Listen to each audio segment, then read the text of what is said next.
تو ابو لیلا وہ خط لے کر رسول اللہ صلی اللہ علیہ وسلم کے دربار میں حاضر ہوتے ہیں، تو رسول اللہ صلی اللہ علیہ وسلم دریافت فرماتے ہیں کہ آؤ ابو لیلا سبحان اللہ، آؤ ابو لیلا، یعنی بتانے سے پہلے ہی رسول اللہ صلی اللہ علیہ وسلم بتا دیتے ہیں کہ آپ ابو لیلا ہو تو میں محمد الرسول اللہ ہوں صلی اللہ علیہ وسلم، اور جو خط آپ نے یمن کے بادشاہ کا لے کر آئے ہو وہ مجھے دے دو۔ پھر رسول اللہ صلی اللہ علیہ وسلم خط پڑھتے ہیں، بسم اللہ الرحمن الرحیم، السلام علیکم ورحمۃ اللہ وبرکاتہ۔ عزیز دوستو، آقائے دو جہاں، رحمت کائنات، فخر موجودات، سید الاولین والآخرین، رحمت للعالمین، صلی اللہ تعالی علیہ وسلم کی ذات سے ہر مسلمان اپنی جان سے بھی زیادہ پیار کرتا ہے۔ رسول اللہ صلی اللہ تعالی علیہ وسلم کی سے محبت ہر مسلمان کے خون کے ہر قطرے کا حصہ ہے۔ آج میں آپ حضرات کے سامنے ایک ایسا واقعہ پیش کرنے جا رہا ہوں جس کو سننے کے بعد آپ کی محبت میں اور اضافہ ہوگا انشاءاللہ۔ اگرچہ کہ جو واقعہ بیان کرنے جا رہا ہوں اس روایت کی سند میں محققین کا کلام ہے، فضائل کے بیان کرنے میں ضعیف احادیث بیان کیے جا سکتے ہیں۔ اس اصول کے تحت یہ واقعہ آپ کے سامنے پیش کرنے جا رہا ہوں۔ واقعہ کچھ یوں ہے، رسول اللہ صلی اللہ علیہ وسلم کی آمد سے 1000 سال پہلے یمن کا ایک بادشاہ ہوا کرتا تھا جس کا نام تبع حمیری تھا۔ ایک مرتبہ وہ اپنی سلطنت کا دورہ کرنے کے لیے نکلتا ہے، اپنی سلطنت کو قریب سے دیکھنے کے لیے نکلتا ہے، اور جب وہ نکلتا ہے تو لاکھوں کا لشکر اس کے ساتھ ہوتا ہے۔ لاکھوں کے لشکر کے ساتھ جو ہے کئی ہزار علماء کرام بھی اس کے لشکر میں موجود ہوتے ہیں۔ دورہ کرتے کرتے کرتے وہ نکل رہا ہوتا ہے، جہاں بھی وہ جاتا ہے اس کے جاہ و جلال کو دیکھنے کے لیے، اس کے مقام و مرتبے کو دیکھنے کے لیے، اس کے لشکر کو دیکھنے کے لیے وہاں کے لوگ جمع ہوتے ہیں، اس کی عظمت کو دیکھنے کے لیے کہ آج تو بادشاہ سلامت آ رہے ہیں، پورے لشکر کے ساتھ آ رہے ہیں۔ لیکن جب وہ دورہ کرتے کرتے مکۃ المکرمہ پہنچتا ہے تو مکے کے لوگ دیکھنے اسے نہیں آتے۔ بادشاہ تعجب میں پڑتا ہے کہ کیا بات ہے، مکے کے کوئی لوگ میری عظمت اور میرے جلال اور میرے لشکر کو دیکھنے کے لیے نہیں آ رہے ہیں۔ تو اس کا جو وزیر ہوتا ہے اس سے وہ دریافت کرتا ہے، پوچھتا ہے اس سلسلے میں، تو وزیر بادشاہ کو بتاتا ہے کہ بادشاہ حضور، جس شہر میں یعنی مکۃ المکرمہ میں آپ ٹھہرے ہیں، یہاں ایک گھر ہے جسے لوگ بیت اللہ کے نام سے جانتے ہیں، اور اس گھر کی عظمت لوگوں کے دلوں میں اس قدر زیادہ ہے، اور اس گھر کے خادمین کی عظمت لوگوں کے دلوں میں اس قدر زیادہ ہے کہ نزدیک اور دور ہر جانب سے لوگ جو ہے اس گھر کے طواف کے لیے، گھر کی زیارت کے لیے، اور اس گھر کے خدام کی زیارت اور خدمت کے لیے دور دراز سے لوگ یہاں پر آتے ہیں۔ اور جب ان کی اتنی عظمت لوگوں کے دلوں میں ہے تو وہ لوگ آپ کی عظمت کو دیکھنے کے لیے کیوں کرائیں؟ جب بادشاہ کو اس بات کا علم ہوتا ہے تو تبع حمیری جو بادشاہ تھا اس کو وہ غیظ و غضب میں آ جاتا ہے، وہ بہت غصے میں آتا ہے، اور وہ قسم کھا کر کہتا ہے کہ وہ گھر جس کو بیت اللہ کہتے ہیں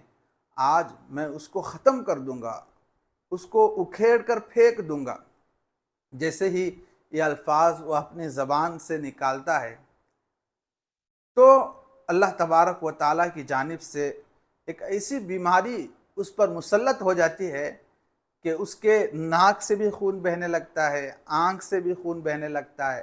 کانوں سے بھی خون بہنے لگتا ہے، اور جو مادہ ناک، کان اور آنکھوں سے نکل رہا ہوتا ہے اس میں اس قدر بدبو ہوتی ہے کہ کوئی اس کے قریب بیٹھنا پسند نہیں کرتا، اتنی زیادہ بدبو۔ اب بادشاہ پریشان، اب بڑے بڑے حکماء اس بادشاہ کے علاج میں لگے ہوئے ہیں، علاج ہونے کو تیار نہیں۔ اس کے قوم میں ایک بڑے عالم ربانی ہوتے ہیں، وہ بادشاہ کی خدمت میں حاضر ہو کر کہتے ہیں کہ بادشاہ سلامت، مجھے ایسا لگتا ہے کہ آپ کو جو مرض ہے وہ زمینی مرض نہیں، آسمانی مرض ہے، اور آسمانی مرض کے لیے زمینی دوائیں کام نہیں کرتی۔ مجھے ایسا لگتا ہے کہ آپ نے کچھ بری نیت کی ہے جس کی وجہ سے آسمان سے آپ پر یہ بلا نازل ہوئی ہے۔ آپ توبہ کر لیں گے تو اللہ آپ کو شفا دے گا۔ تو بادشاہ فوراً توبہ کرتا ہے، اور جو قسم اس نے اٹھائی تھی کعبے کو توڑنے کی اور کعبے کے خادموں کو قتل کرنے کی، وہ اس قسم سے جو ہے مڑ جاتا ہے، ارادہ ترک کر دیتا ہے، اللہ سے معافی مانگتا ہے، تو اللہ فوراً اسے شفا دیتے ہیں۔ جیسے ہی وہ صحت یاب ہوتا ہے تو صحت کی خوشی میں وہ کعبۃ اللہ پر ایک ریشمی غلاف چڑھاتا ہے، اور کعبے کے جتنے خدام وہاں پر ہوتے ہیں ہر خادم کو وہ 7 دینار یا درہم اور 7 جوڑے ریشمی لباس عطا کرتا ہے، یعنی بہت سارے تحفے تحائف وہ مکے میں تقسیم کرتا ہے۔ پھر وہ وہاں سے نکلتا ہے اپنے پورے لشکر کے ساتھ، اور اس کا لشکر پہنچتا ہے مدینے میں۔ جیسے ہی اس کا لشکر مدینے میں پہنچتا ہے تو اس کے لشکر میں جو علماء ربانیین تھے، جو جانتے تھے، جن کے پاس علم تھا، کتابی علم، اور بادشاہ سلامت سے کہتے ہیں کہ بادشاہ سلامت، اس مٹی سے یعنی مدینے کی مٹی سے ہمیں نبی آخر الزماں کی خوشبو آ رہی ہے، جس نبی کا انتظار ساری کائنات کر رہی ہے وہ یہیں پر آئیں گے۔ مدینے کی مٹی سے، یہاں کی کنکریوں سے ہمیں نبی آخر الزماں کی خوشبو آ رہی ہے۔ تو اس وقت کے اس لشکر کے جو علماء تھے وہ بادشاہ سلامت سے کہتے ہیں کہ بادشاہ سلامت، ہم جو ہے اس سرزمین کو اب نہیں چھوڑیں گے، ہم یہیں رہ جائیں گے۔ 2 آپشنز ہیں۔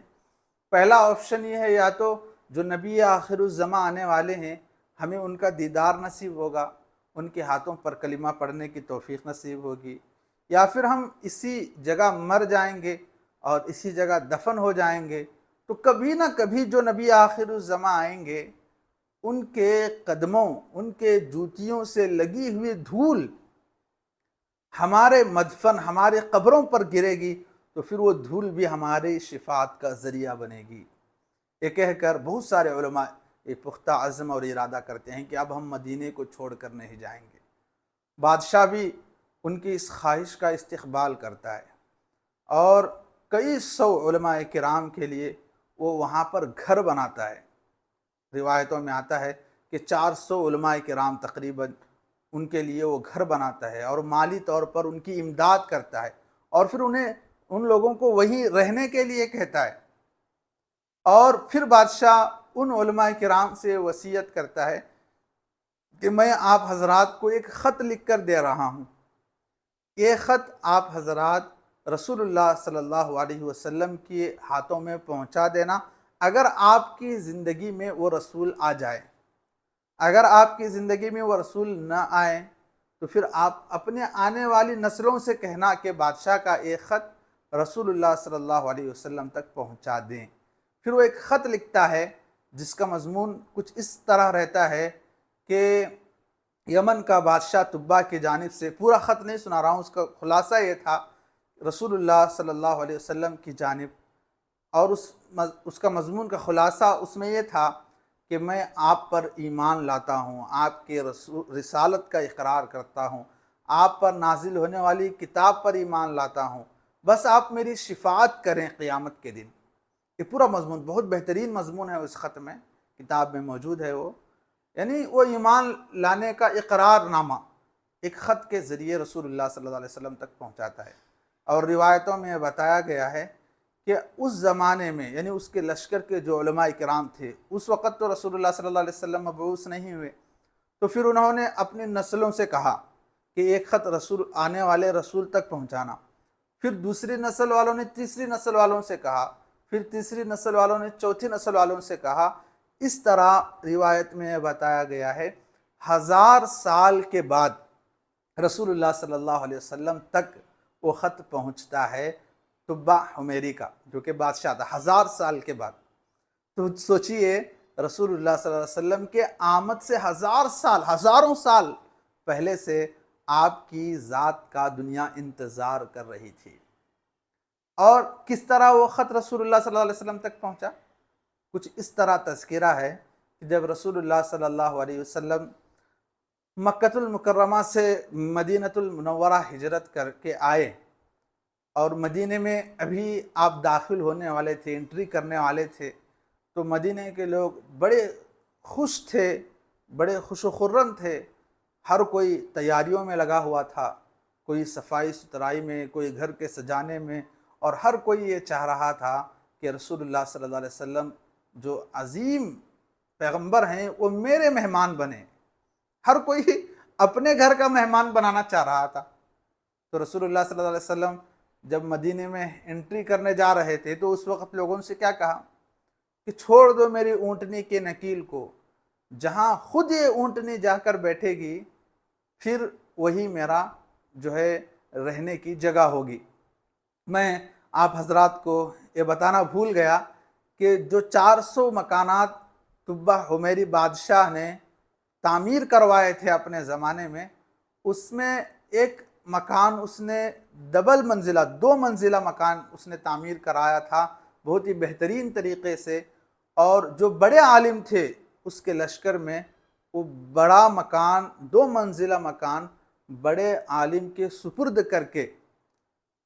بادشاہ نے کہا تھا کہ جب رسول اللہ صلی اللہ علیہ وسلم مدینہ آ جائیں تو پھر اسی مکان میں رسول اللہ صلی اللہ علیہ وسلم کے ٹھہرنے کی جگہ ہوگی، ایک کہہ کر بادشاہ نے جو ہے وہ 2 منزلہ مکان تعمیر کروایا تھا،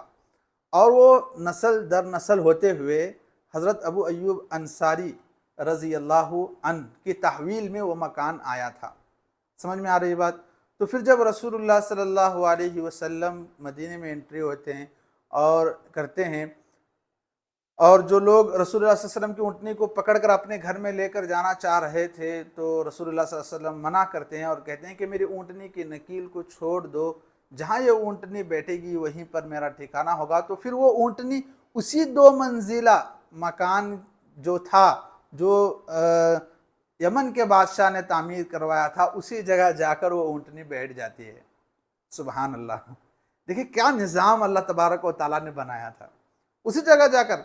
جو یمن کا بادشاہ 1000 سال پہلے جس نے رسول اللہ صلی اللہ علیہ وسلم کے آمد کی خوشی میں جو مکان تعمیر کروایا تھا، اور وہ نسل در نسل ہوتے ہوئے حضرت ابو ایوب انصاری رضی اللہ عنہ کے تحویل میں آیا تھا، اسی جگہ جا کر وہ اونٹنی بیٹھتی ہے۔ اور رسول اللہ صلی اللہ علیہ وسلم جب وہاں پر اترتے ہیں تو حضرت ابو ایوب انصاری